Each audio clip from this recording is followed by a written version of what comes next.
Looking at a plane. We have taken objective Duff. Almost more.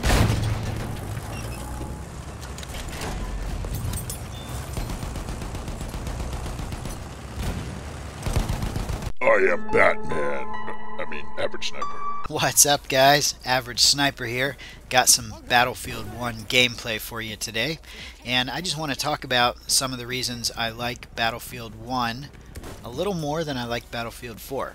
Now, I really love Battlefield 4, and I really love Battlefield Hardline too, but Battlefield 1 I'm finding is just suits my playstyle a little more as a sniper, and I guess as a tanker. As you can see, as you probably know if you've watched any of my other videos, I love to get in the tank and own some noobs.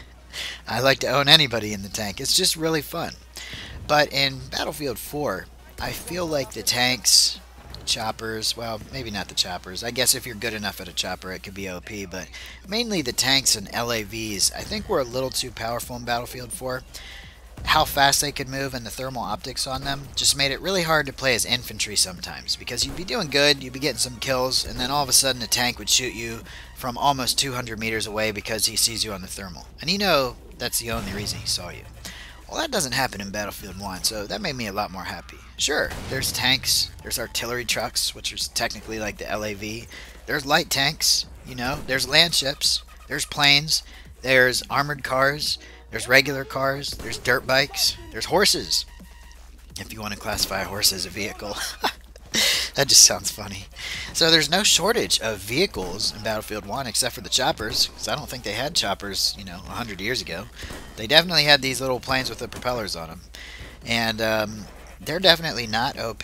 They're fun to fly around, they're fun to play with. But so far, I haven't got into games where people are going crazy with them, like they used to go crazy with the choppers in Battlefield 4. I mean, I have been in games where people are dropping like 100 kills with the Little Bird, with help from a squad mate that's repairing. It's just crazy. And I always hated that, because it's like, as an infantry player, you have to spend half an hour, if that's how long the game lasts, basically hiding from the chopper, unless you have friends who can cooperate and shoot stingers. Then you had guys that were so good at flying the Little Birds, it didn't matter how many stingers you shot at them, they just magically got away. And that always made me so mad when they just magically somehow like got away from the stingers that I was shooting. I was like, how are they doing this? So in this game, you know, there's no choppers, there's no anti-air lock-on, there's no technology, really. There's no advanced technology like there was in Battlefield 4. Excuse me. It actually kind of made sense in Battlefield 4 that the vehicles were a little overpowered, because that's supposed to be modern-day warfare. And yes, you know, there is lock-on technology, there's laser-guided missiles, there's optics that let you see the enemy when you wouldn't normally be able to see them. You know, there's UAVs reporting enemy position. There's all kinds of stuff, all kinds of reasons why the vehicles in Battlefield 4 were overpowered. Do I think they should have left them overpowered? No, not really, but I'll tell you what, anytime I wanted to drop 50 plus kills, you know, just get in a tank or an LAV with some teammates that are willing to repair you and jump out and shoot rockets at the other tanks you come across, and you're basically unstoppable. You don't really have to be that good to do good with the vehicle. You just have to have team support, and you have to be able to aim and pull the trigger, and that's all there is to it. So playing by myself as infantry would get really annoying in Battlefield 4 when these squads of tankers and LAV players would just completely destroy you, and there wasn't much you could do about it. Sure, you know, I'll shoot an RPG, I'll shoot a small, you know, I'll shoot a SRAW, that's how I say it, S-R-A-W. But in the end, unless you have your team working with you, they're usually going to kill you before you can get the 4th or 5th shot off that's going to finish them. Well, in Battlefield 1, you know, lots of vehicles, but they're not OP. You know, you can run away from a tank. You can take cover from the tank. They're so slow. And that makes me so happy, because I mainly play infantry. I love tanking, but I mainly play infantry as a sniper. And it's so nice not to be getting blown up by a tank or an artillery truck or something like that every other life. Now, of course, there are matches where sometimes you'll get an annoying guy in a tank or an annoying guy in an artillery truck or something that kills you, you know, a whole bunch of times over. But I don't think it's as bad as it was in Battlefield 4.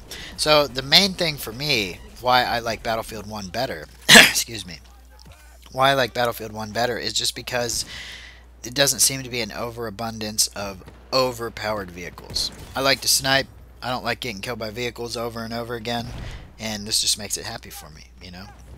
I think the other reason I like Battlefield 1 more is it doesn't seem as gloomy.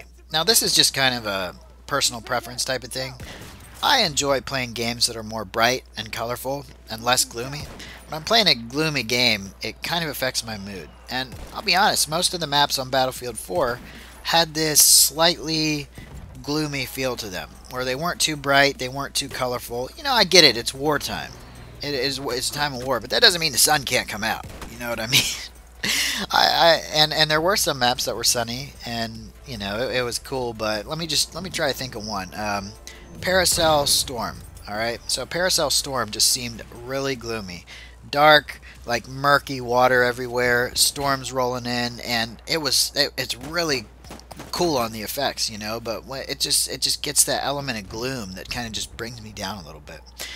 So yeah, I guess that's kind of just personal preference there, but I like Battlefield 1 more because it seems more colorful and it doesn't seem as menacing or gloomy. And I like that. I like to play with a positive attitude, because when I play with a positive attitude and I don't feel, you know, all gloomy and crap just because of the way the map looks, I do a lot better. You know, you guys probably know this, but when you try and play video games, especially competitive video games where you're shooting other people in a multiplayer environment and trying to survive, it's best that you're in a good mood. If you're in a bad mood, you're going to make poor decisions, you're going to run out there, you're going to get killed, you're going to get pissed off about the guy that's killed you twice in a row, and you're going to give him 4 more kills on you because you keep coming at him from the same direction, or you don't just let it go and play the game.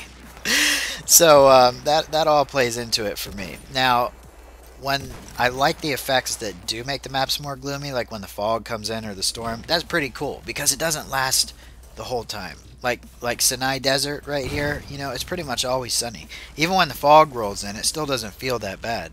I really like that. It just, you know, I don't know, gives me a better feeling, I guess. Those are the 2 main reasons. Other than that, I guess I have to say, because I'm a sniper, I love the sniping mechanics in this game. I love how it's nearly impossible to shoot people that are 1,000 meters away. Because in Battlefield 4, there'd be all those, what I call 1,000 meter snipers, where they're just so far outside the map you can't even see them. And they're still able to get kills on people that stop moving. And sometimes lucky kills on people that are moving. Just because that's all they do. They sit there with the scope zeroed out to 1,000 meters and just snipe the whole time. You still have guys that do that in this game, but 1,000 meters now is more like 300 meters. Bullet velocity, bullet drop, bullet drag, everything has totally changed in this game, and I think it's changed for the better, at least for me, because I am more of a close to medium range sniper, objective player, than I am a camp on the hill and shoot people. I will do that from time to time, but most of the time you'll find me mobile, on the move, moving between objectives, looking for a fight. I like to play and I like to look for a fight. So those are pretty much the 3 reasons why, for me, I'm enjoying Battlefield 1 more than I've enjoyed any of the previous Battlefields. And I didn't mention Battlefield Hardline that much, probably other than to say that a lot of people just didn't like it. I enjoyed Hardline. I love the Hotwire game mode, drive around in cars. It was awesome. It did get old after a long time, but it kept me busy, kept me happy, kept me playing for a while. But now that Battlefield 1 is out, that is the thing that I'm really into and really having fun playing. So I guess last of all, it's just a fun game. There's sometimes you just can't explain why something is fun, but you just know it is. Maybe it's because it's so new. Maybe it's because there hasn't been a super awesome Battlefield release for, you know, a few years since Battlefield 4. Maybe it's just the thrill of being able to play these brand new maps with these brand new snipers. But all I know right now is that I'm having the most fun I've ever had playing Battlefield 1, and I hope you guys are too. So if you enjoyed the video, leave me a like, go ahead and subscribe. Thank you so much to everyone that's already subscribed and everyone that watches these videos regularly. I appreciate you. I'm sorry I haven't been able to get to all the comments. There's just so many. I can't keep up with them anymore. But I still look, I still see what you guys are saying, and I will reply as much as possible. Thanks again, guys. See you later.